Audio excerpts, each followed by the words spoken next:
Don't place a trade based on what you're seeing in this video because there is no guarantees of making a profit in the market. It takes you a long time to become a good trader. So this video here is just to educate you to become a much better trader.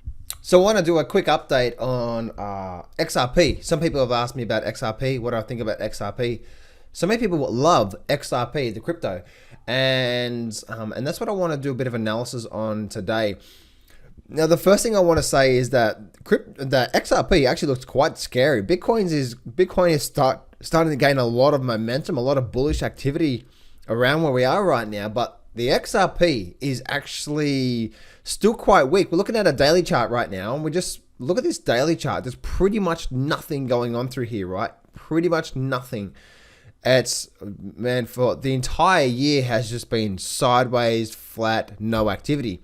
If I go to my weekly chart now, then we can see once again, zero to no activity at all. And it's really interesting because where it is right now is that we have a lot of support where we are right now on this level here, around about, let me see, like right there, somewhere around about there.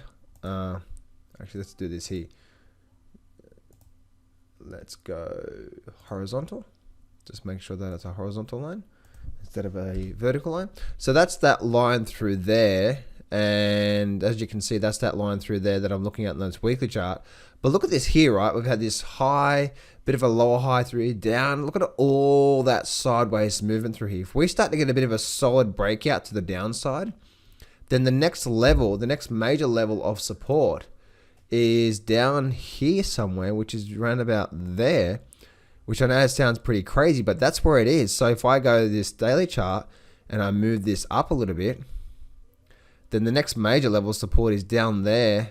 It is around about there. If I go to the daily chart to share with you what that looks like on the daily chart, and let's just fix this up. Let me make this auto correct. Auto, there we go. And if I zoom this in a little bit more, then if we start to break this level here, where is that? All the way down through there, right? So once again, we're getting all of this activity happening through here. But if we start to, let me just move this down. Wow, that's quite a fair bit of drop there. It doesn't look that big on the weekly chart, does it? But look at all this sideways movement through here once again. If we start to get a bit of a decent breakout on the downside, this whole sideways phase is like an energy phase. It's just building and building and building energy. And if we start to get a breakdown, then the 14-cent level is where it's likely to run to. And it's likely to have a big drop down. Now, I'm not saying that's going to happen, but this is looking pretty scary.